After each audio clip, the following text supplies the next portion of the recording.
1-1 Monday, and just a tough way to go about it. Padres lead from the first inning to the ninth inning. Can't hold on in the game. Garcia comes in, maybe the worst reliever in baseball, and he blows the game there. I will say, as bad of a beat as it was, the Yastrzemski homer was nasty in the bottom of the 10th. He took that thing to the bay, so credit to him. That was a nice hit, but damn, that was a tough way to go. Split on the day, fell to the right side, just didn't get it done, and that's how it's been the last week or so. Some of these tough beats. Gross way to go about it. No hater in there, John. You need a hater in there. That was rough. Yeah, it's another 2-run lead in the ninth, as Ben said, led from the first pitch till they tied it up in the ninth, then losing extra innings. And we're talking about just before we started the podcast. Hader been red hot this year, back to his old self. They don't use him to close. They used him 2 days in a row. Saturday and Sunday to close Tampa Bay. But he threw 12 pitches. 12, count them. 12 pitches Sunday, and that's Sunday afternoon. So this game was a Monday night game, giving him basically a day and a half. Got to be able to recoup. When your job is to go out and throw one inning and to close a game, I mean, you got to get out there. Just talking about the kid from Stanford that went for 156 pitches. In a college game, not advocating that because that borders on child abuse, but it's somewhere in the middle of 156 and 12. As a professional, you get out there and get that job done. Another 2-run beat happened to us also last week with Milwaukee, with Devin Williams. Another guy had allowed 1 run the entire season, so we needed him to close a game. So it's a tough beat. After winning the Red Sox game, a nice dog. Kind of cruised after we took that, after the Twins tied it up 3-3. But really liked how Paxton pitched. He made one bad pitch in that game. It turns out to be a 3-run homer. But that's all the Twins were able to get. These American League East teams, their worst is better than anybody's best in the Central. And that's why we went with that side, even though it was a bad spot. So coming off that win, jump right out 1-0. Soto hits the second homer of the night. And you just start to feel, it's okay. San Diego starting to turn that corner too. I think they got the hitters. They're getting some pitching. But the worst part maybe of that entire game, which wasn't even late in the game, is I don't know if you saw the first inning. Fernando Tatis comes up, leadoff double, nobody out. It's Soto, Machado, Bogarts are runner on second, tries to steal third, gets thrown out, bang, next at bat, Soto hits a home run. That 1 run right there should have been on base, kills everything. So automatic rule. Baseball, literally from Little League to the majors, you don't make the first out of the inning at third base. Mm-hmm. You don't make the first out of the inning at third base. There's certain things. I don't care about this new way. You want to hit Judge leadoff and the new algorithms. There's certain rules that'll never change in baseball, and that's one of them. Don't make the first out at third base. So anyway, another tough L. Let's move on from there. Great spots, I feel like, today. Let's get it started, Ben. Yep, first game on the card, guys. Great matchup. Rays versus Phillies, rematch of the NLDS. They were met once earlier this year. 2 hottest teams in the league right now, both 13-2. Their last 15, playing great ball. Strider versus Suarez. Strider was been cracked his last 2 starts. Tigers and Mets put up 13 runs across 9 innings on him. He did have a quality start versus Philly earlier this year, but in the NLDS last year at Philly, gave up 5 2 1/3. Meanwhile, Suarez has just been very good. 4 straight quality starts, and the last 3 just gave up 2 runs. So he's been pitching really good baseball, had decent numbers against Philly or against Atlanta last year, 1-2, 3.21. 2 hot teams, division battle, playoff rematch. This is home dog or nothing here. I mean, Suarez definitely gets the pitching advantage the way he's been pitching lately. Strider, yes, the K's are up there, but outside of that, not doing too much. He's still walking a lot of guys, giving a lot of hits, and not as dominant as the name might say. So this is Philly or no one, John. Look, Atlanta's offense is on fire right now. They're destroying the ball. They lead Major League Baseball 126 home runs, second in batting average, third in scoring. Right now, they're hitting 322 for the week, and they bat 301 against left-handed pitchers. Those are some stats. But take the names out of it. Suarez pitching better than Strider right now. Just to go take the names away. Suarez started the year on the IL, couple of rough starts. Since then, he's been fantastic the last 3 starts, while Strider's been rocked as Ben said, home dog, NL East battle. Philly will come for this game. Both 13-2. Yeah, Atlanta doing it, scoring more. Just keep in mind the last 4 games against a Colorado pitching staff that is absolutely horrible. Got to take the price here. We took the home dog. Another divisional battle. Cubs-Pirates. Cubs blank them 8-zip yesterday. They've now won 9 of the last 10 meetings, last 5 at Pittsburgh. Stroman versus Oviedo. I mean, what Stroman's doing this year, very impressive. 13 quality starts, leads the league so far in June. All 3 quality starts, 4 earned runs across 18 2/3. Just been Mr. Consistent this season. And then you have Oviedo, roughed up by the Cubs last week for 4 runs and 4 1/3. 3 outings versus the Cubs last year, a bit better, 1-1, 2.63. Stroman gets the pitching advantage. You have Cubs absolutely red hot right now. They've won 6 of 7. Pirates have lost 7 straight. This is Cubbies all the way in this matchup yet again. Yeah, absolutely. Cubs own the matchup. Stroman leads the league in quality starts. Cubs red hot. Pirates haven't won since 7 games now. Can't score. Cubs are nobody. Sometimes it's nobody, not laying the favorite on the road right now. We'll have to see if that game goes a little lower. As Cardinals at Washington. Cards might be getting hot here, beating up on some of these bottom tier NL East teams with the Mets and the Nats. Make it 3 in a row now after yesterday's win. Then you have this Washington team 2-12, their last 14, really on the struggles right now. Montgomery versus Gore. Gore's really been a solid pitcher for the Nats this season, but they just don't seem to get wins. They did get a win last time he was on the mound through 5.2 shutout innings against Houston. They did drop his 8 prior starts, but some quality starts in there. He was pitching pretty good ball. Montgomery last 2 starts, both quality starts, 3 runs and 12 1/3. Cards need some pitching to step up. So we'll see if Montgomery can continue to go the right direction. He had a good start against the Nats last year with a quality start. This price on the game, don't make it quite this high. It would be a little bit of a lean to Washington, but same conversation we had yesterday. The Cardinals still in this division hunt. They can go on a run. One of the worst teams in the NL, but that NL Central is just so weak. You're never really out of it. And the Nationals are the weaker team. So Cards need to continue to beat up on them. Can't get on the Washington in this series. It's well, watch out for the Cards. They could be going on a big run here this week. And that's what I kind of felt yesterday after the taking those last 2 from the Mets and the way they took it. They jumped out to the big lead on Carrasco Sunday. Mets come back to tie it up. They get that homer in the ninth by Arenado. Come into Washington. They're down 5-0 yesterday. They rally. You could just feel the momentum building around a St. Louis team that's better than their record. Montgomery, 2 real good games his last couple of times out. Nationals do hit lefties. 282, I believe. What I will say, 282. But worst record in the National League at home. A miserable 2-12 their last 14. Can't get behind the home dog against a St. Louis team that looks to be turning it around. I think this might be it for the Cards to go on a little bit of a run here. That's Rockies at Cincy. Reds now making it 9 in a row. You call up Abbott and Ellie De La Cruz. First place Reds. Yes, first place Reds. You call up Abbott and Ellie De La Cruz. You bring some youth into the clubhouse, always good for momentum. And just to add on to it, you bring Joey Votto back in the mix. He gets a bomb last night. So you got a nice little mixture of vets in the presence, youth coming up. I think Votto said in his pregame interview yesterday, it felt like when he was getting called up in 2007. So that's good energy right there since he has it rolling right now. They do not have a great pitcher on the mound today. It's Lively going. He gave up 10 hits, but just for 2 runs against KC. Granted, it's KC. Prior to that, he gave up 12 runs in 13 2/3. So he's been getting lit up a little bit. Davis, not much better. Was demolished last start for 7 runs in 2 innings. This is, I'm not going to say sincere. No, I'm big price here. But not much of a pitching edge, but want no part of Colorado right now. Lost 6 straight, not getting it done. Lean to the over in this game. There's plenty of opportunities for yesterday to go over. Just hang in there at 5-4. Didn't quite get there. It would be over or nothing on this game. And slightest of leans to the Rockies on a price alone. Can't make Lively this big of a price.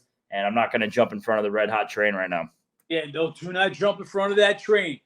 These are the things that happen when it's your year. We talked about it yesterday. So Cincy come into this series a half game behind Milwaukee, but Cincy would have the NL worst team that's on the road, while Milwaukee would be fighting Arizona, the team with the second best road team. Milwaukee loses. Since he wins, they go to first place. What happens today? Freeland, the Rockies ace, he catches the virus. He won't go, so you're going to get Davis. Just things are just happening at the right time for Cincy. Storybook stuff. Votto comes back after missing the whole year, hits a home run, 2 for 3, 3 RBIs with a walk. They're the feel-good story. They're the feel-good team. Yeah, I wouldn't buck the Reds right now. That they're rolling. Yep, and then D-backs at Brewers, like you said, D-backs crushed them yesterday, 9-1. That helps the Reds take the lead in that division. Milwaukee, they had their 3-game win streak against an ice-cold Pirates team. Outside of that, they have not been playing good baseball lately. Meanwhile, Arizona, now they've won 3 of 4, scoring 5.75 runs per game. Nelson versus Rhea. Nelson, one of these guys, pretty crazy reverse splits, horrible at home, pretty solid on the road, 1-1, 3.09 in 6 starts. And then Rhea gave up 4 runs in 5 innings against Minnesota last time out. Prior to that, 5 shutout innings versus the O's. This game is D-backs are nothing for me. Want no part of Milwaukee right now. Like I said, I'm not impressed with what they did in their little win streak against Pittsburgh. Pittsburgh's just playing that bad. And Arizona, second best road team in the MLB. Nelson, pretty decent on the road. Arizona's bats doing more damage. Give me the D-backs here.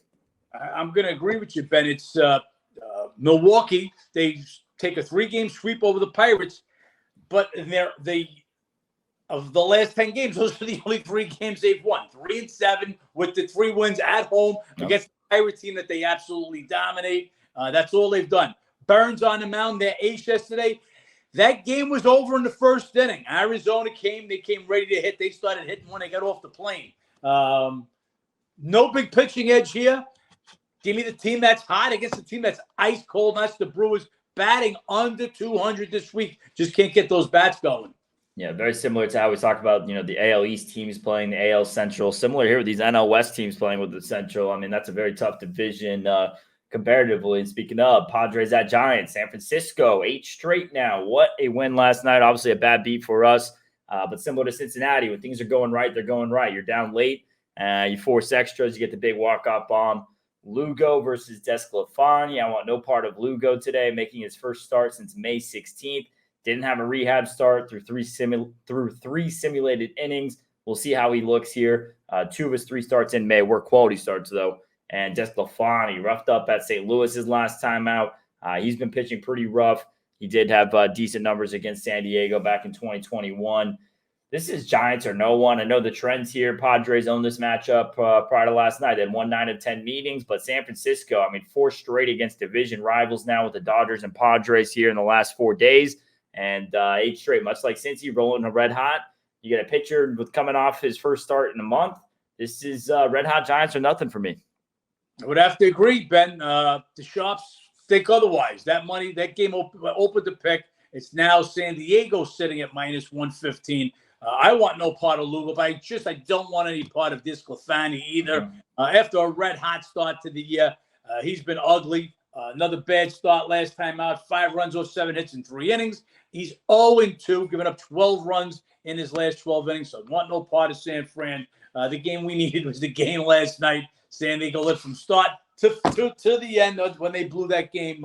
I'll sit off this one. Got better spots than this particular game. San Fran, though, red hot. If I had to take a team with the pitching matchup in question, give me the team that's hitting over the team that's that would be San Fran.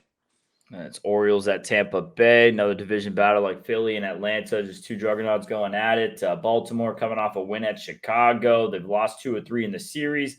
They are hitting 298 this week. And then Tampa Bay, they're returning from a 3-4 trip. We all know the story, though. Dominant at home, 31-7. Glasnow versus Bradish. Bradish coming off a great start, held the Jays to 1 run in 7 innings. And 2 starts versus Rays last year, was roughed up, 11 runs in 9 2/3. And Glasnow, he was roughed up a little bit by Oakland, 3 runs in 5 1/3. Prior to that, had a great quality start against the Rangers. This is Orioles are nothing here on this game. Can't make Glasnow this high yet. Feel like he's starting to get priced by the name a little bit. He's not quite that pitcher yet. We'll see if he gets back into rhythm to be that guy. Bradish, decent arm, nothing fantastic, but not horrible either. And Orioles, one of the better road teams in baseball. So have to respect that best road team in the AL.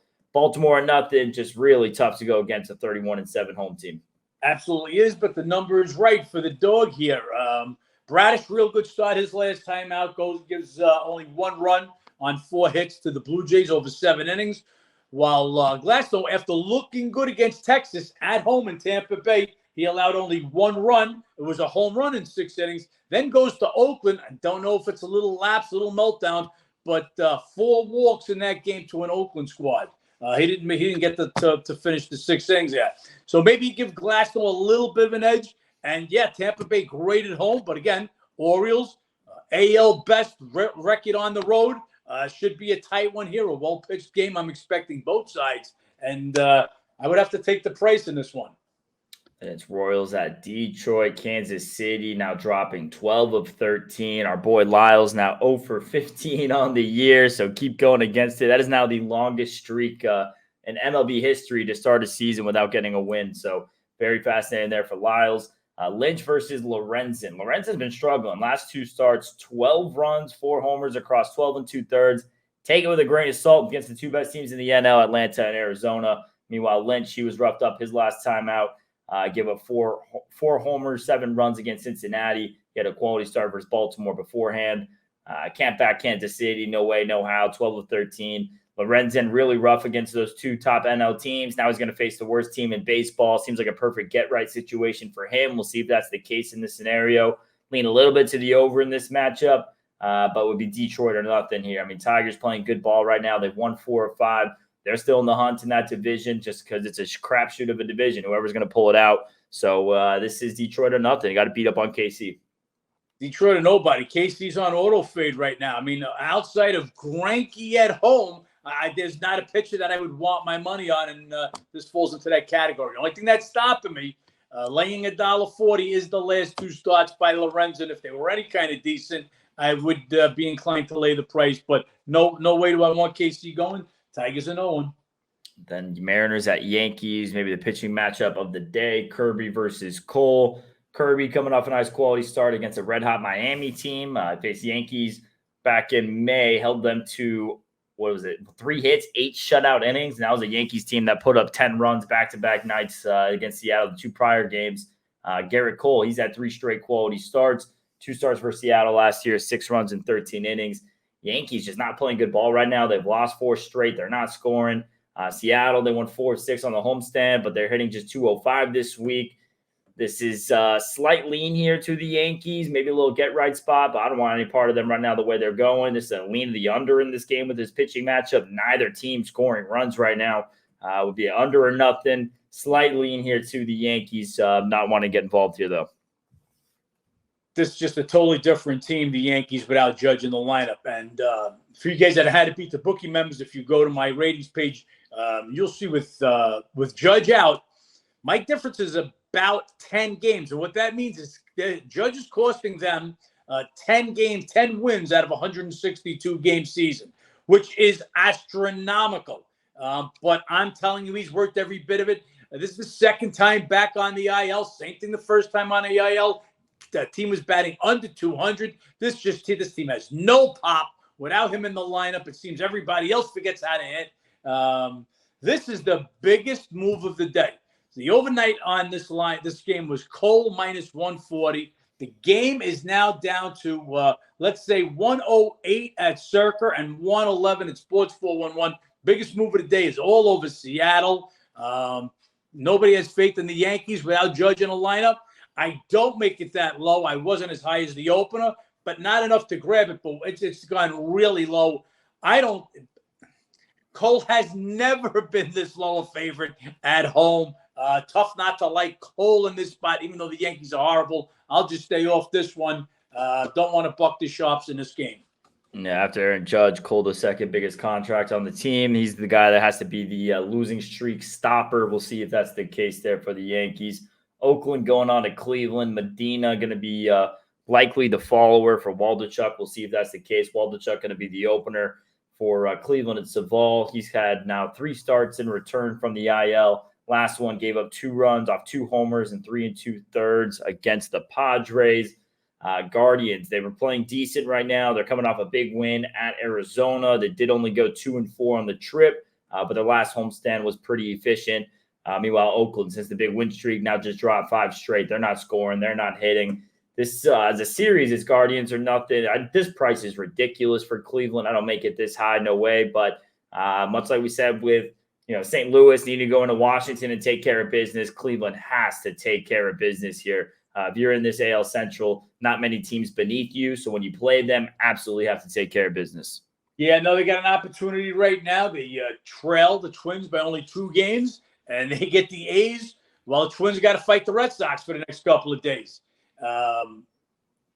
As we talked about this, if you guys watched the podcast, when Oakland had that 7th win, the win when the fans staged the reverse boycott, I told you guys the next day, I think that was it for Oakland. They shot their load, everything that they could put up. They put up for that game. They win that Tampa Bay game and haven't won since. They can't hit a lick. They're back to being, and I'm going to call them the second worst team, only because Kansas City is that much more miserable. Oakland's a terrible team, and even with all that said, there is no way Eovaldi should be this big a number. So a tremendous overlay in this game. Just can't take Oakland. Again, this is the falling knife thing. Just playing horrible since that 7-game winning streak. Then Red Sox at Minnesota. They get the win yesterday. They've won 3 of 4 meetings this year. Crawford versus Ober. Can't back Crawford in my eyes. Last 2 starts, 7 runs, 6 earned, 7 innings versus Cleveland, Colorado. Talk about it the last few weeks. Every time he's come up to be in the box, he's just a relief arm. They keep on trying to stretch to a starter, and it's never panned out. So I'm not going to hold my breath that it will. Minnesota not doing too much damage with the bats right now, so maybe this is his opportunity to kind of have a little bit of a get right. Ober been solid. 2 of his last 3 starts were quality start. He held the Brewers to 2 runs in 6 innings last time around. Had a quality start versus the Red Sox last season. He definitely gets the pitching edge here. This is a slight lean to the Twins just on a pitching matchup alone. Price not quite this high for me. Just don't want any part of Crawford. I'm going to tell you, Ben, you are as sharp could be. You literally take the words right out of my mouth. Say, Crawford, you're trying to make him something he's not. He's 3 innings in these last few games, and he's getting banged around. It tells me he's not a starter. He's starting by necessity. Sale went on the injured list, which we knew that was going to happen at some point. And then Houck gets drilled with that line drive. So they need arms in there, and they'll throw Crawford out again. Ober, big pitching advantage. He's pitched some nice baseball for them this year. Just the Twins aren't hitting. Same reason we bet against them yesterday, and Red Sox are. Only thing Red Sox don't hit great away from Fenway Park. Just 230 this year. A little exception last night. So let's see if they can continue that. For me, it would be Red Sox and nobody, but I'm not backing Crawford with the Ober having the pitching advantage. And if Kirby and Cole is a pitching matchup of the day, it's this one. Eovaldi versus Cease. Rangers versus White Sox. Rangers now starting to get it rolling again. They've won 3 of the last 4 meetings at Chicago. Now won 3 straight, scoring 6.67 runs per game. Bats coming back alive after the little bit of a losing streak. And then the White Sox, they've dropped 7 of 9, hitting 220 this week. So they're starting to fall off a little bit. Eovaldi is coming off a quality start versus the Angels. Gave up 3 runs in 7 innings. Prior to that, he was roughed up a little bit. He last 2 starts, not as dominant as the stretch he had, but still pitching good baseball. Meanwhile, Cease, he allowed 2 runs, 5 innings against the Dodgers last time out. Prior to 2 starts, 2 runs and 11 1/3. He's been solid, nothing crazy, nothing that makes the batter scared in the box. So this is definitely still pitching advantage to Eovaldi, lineup advantage to the Rangers. They're playing good ball right now. And seems like another opportunity. One of these top teams to beat up on an AL Central team. Rangers are nothing. Yeah, Cease he's getting you 6 innings, if that. And he only got 5 of the 30 against the Dodgers. Granted, he had 10 strikeouts, 3 walks. It's a lot of pitches, and that's what it seems. It's taking him a lot of pitches to get 5 1/3, 6 innings. But that's all he's giving you. Eovaldi's been just phenomenal all year. Give up a few runs the last time, but still gets the pitching edge. Cease still not what he was last year. Although, like I said, good start against the Dodgers the last time out. The bullpen came in and let the Dodgers steal that one. White Sox, again, guys, same thing. We think they're getting there. We think they're getting out of their break, and then they're just not getting there. Tim Anderson also, he missed the last couple of games, might find himself out. He's day-to-day. Texas or nobody, not laying this price on the road, but the Sharps have. Game opens $1.20, and that would have been the price delayed. Right now, you're looking at $1.35. ish between Circa and Sports 411. Blue Jays at Miami. What's that Shaq meme? I'm sorry, I'm not familiar with your game. Miami, I'm sorry, not familiar with your game. Haven't faced an above 500 team since May 28th, and they spanked the Jays 11-0. Barrios was pitching great. Reyes goes 5 for 5. That is now his third 5 for 5 game this year. In the history of baseball, there's been 4 guys to have 4 5 for 5 games throughout the year. Cobb, Musial, Ichiro, and Tony Gwynn. So this guy's on track for some damn good company right now. But and back to 400 now. I mean, this guy had a little quick mini slump, and the batting average fall. That's why I predicted he would hit higher than 350, and he was already down to 370 something. But a couple of days like this, and this guy's back to 400. Way to go, Arias. Yeah, ridiculous. Kikuchi versus Perez on the mound. Kikuchi leads the league in home runs given up. His last 4 starts, though, just been very consistent. He gave up 2 runs in 4 2/3 against Baltimore last time out. Prior 3 starts, gave up 2 runs in 5 innings. Pretty much the same thing there. So that's what you're getting out of Kikuchi. 2 runs, 5 innings, last 4 times out. Meanwhile, Perez coming off 6 shutout innings against Seattle. Last 4 starts, 1 run across 21 innings. He definitely gets the pitching edge here. Miami, absolutely red hot, 13-3 their last 16. They've won 5 straight, hitting 295 this week. Miami are nothing. They're just taking care of business left and right. And this is their toughest competition they faced in the 3 weeks, but it doesn't look like it made a difference to them. Yeah, they came home after the series, after a long road trip, and then sweeping the Nationals at Washington, and they just started hitting and didn't stop. I don't know if they stopped hitting yet. Perez has been dynamite. They brought this kid up out of nowhere. 7 starts now. He's only given up more than 2 runs in one of those 7 starts, and that start was at Coors Field, so we put a little asterisk next to that. He's been lights out. He's dynamite, this kid. And Kikuchi, not so much. Poured in the fact that the Marlins crushed lefties to a tune of 301 for the year, and they're hitting 295 for this week. Yeah, it's the Miami Marlins and nobody. The Mets at Astros, another great pitching matchup today. Verlander versus Valdez. We'll see if Verlander can actually make it a great pitching matchup, but first start against the former team's always interesting. Mets crushed the Astros 11-1. Yesterday, Houston had won all 4 meetings last year. Mets now winning 3 of 5. The bats are there to score 6.2 runs per game. It's just who can they get good starts out of? They got one out of Scherzer yesterday. Can Verlander follow? Valdez, you guys know the story. 11 of his last 13 starts, quality starts. Last 5, just 5 runs, 34 innings. He's been dynamite. Verlander, he's just got every other start. Quality start, giving up 5+ runs. Quality start, giving up 5+ runs. Coming off a quality start versus the Yankees, a team he's owned. We'll see if he can carry that over now against Houston. Obviously pitched for them for the last 5-6 years. So this is, to me, Mets are nobody. The Astros, I mean, just equally as bad as the Mets right now. They've now lost 5 straight. They're not scoring. They're not hitting. And yes, Valdez, you can give a pitching edge just with the consistency there, but they're not hitting. So it's not too drastic of a pitching edge. Verlander can easily come give you a quality start. Can't make the Astros this high. This is Mets or no one. Yeah, big pitching matchup today. Can Verlander duplicate what Scherzer gave them yesterday? And yesterday I said Scherzer, not show me nothing. He got crushed the last 2 games. Didn't like that spot. Didn't like Houston, but just didn't like the Mets in that spot. They came up big. Houston just not scoring. Man, do they need Alvarez to get back. They've lost 5 straight now, scoring 2.6 runs a game, and they've been held to 1 run in 3 of those 5 games. Verlander better get it done here. This is what they're paying him for. But you got Valdez on the mound for Houston. You guys know the story with him. You can almost pencil him in for a quality start. I don't make the number this high, just not enough to want to go out and jump on Verlander. Still don't have the confidence in him. If he pulls this one off and comes with a game, now you got Scherzer and Verlander back-to-back games with good starts. You could talk about something with the Mets. If not, they still got a long season ahead of them. Just the Astros right now, I believe this is their longest losing streak in 2 years. So we'll see if they can bounce back, but having a tough time with the sticks without their big bat, Alvarez, in the lineup. And then freeway series to round out the card. Dodgers at Angels. Dodgers ice cold right now, getting swept by the Giants. They're 4-10 their last 14, 3-7 their last 10 road games. Meanwhile, the Angels, the opposite. They're playing good ball right now. They won 2 of 3 at KC. They're 11-3 their last 14.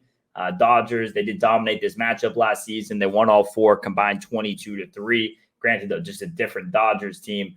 Kershaw versus Detmers. Kershaw has to have the pitching edge here. He's just been classic Kershaw, 3 straight quality starts. Last year against the Angels, held them to 1 hit in 8 shutout innings, and he's just kind of owned them throughout his career, 9-2, 2.13. Detmers' last 2 starts, been a bit better, 2 runs across 11 2/3, 16 Ks, 5 walks against the Rangers and the Cubbies. Dodgers did smoke him last year. This is red-hot Angels, ice-cold Dodgers. I mean, the last 10 years of this matchup, this is the best the Angels have been. This is the worst the Dodgers have been. So could be a good opportunity here for the Angels to continue beating up on L.A. Dodgers couldn't get it done against division rival in San Francisco. See if they can get it done against crosstown rival in the Angels. Dodgers are under 500 on the road. Kershaw, for as good as he's been, just a different pitcher on the road. Almost a 4 ERA on the road, 1.70 at home.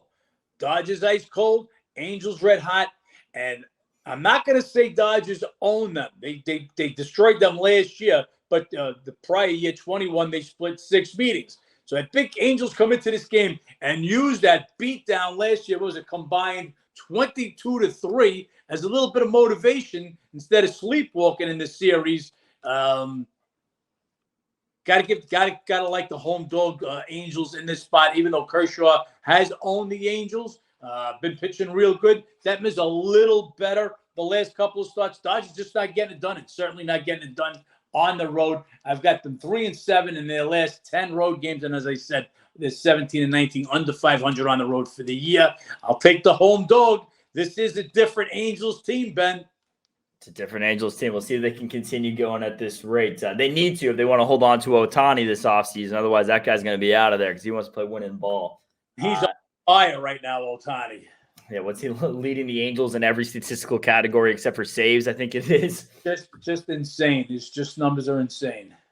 That's the MLB card today, guys. A lot of great division matchups, a lot of great pitchers going today. Verlander, Kershaw, Strider, Garrett Cole, Kirby, Valdez, you name it. A lot of great pitchers on the mound. Eovaldi, C. So fun day to be a baseball fan. Great day to bet as well. A lot of great spots in there. You guys heard a couple of bets we're going to be on. John, I don't know if you got anything else here, but we got a lot of fun baseball coming today. Yeah, absolutely. We'll be looking, like I said, I'm on 4 games so far today. If you guys are prop bettors, I mean, I don't usually do props, but you got to throw an Ohtani home run out there. The guy's just, what does he got now? We're looking at, excuse me. He's hit a bunch of home runs in this little run. He's taken over the lead. He's got now 24 to lead the league. So maybe a little prop. I don't know if you mess around with these same game parlays just for fun. Maybe Angels Ohtani home run. Give it a whirl. That's it. Hopefully we get some games falling our way where we're down a couple of runs and come back with some miraculous wins and start to turn this thing around. Yeah, 8 homers in the last 10 games there for Ohtani. So he's absolutely raking right now. And we'll see if that continues. And yeah, if you guys haven't yet, go check out the How to Beat the Bookie website, howtobeatthebookie.com. Go download the app on App Store or Google Play. You guys can become a member there, get all this information, and like, subscribe, comment, help us grow this podcast. Appreciate all you guys tuning in every day. Let's make some money, John. Make some money.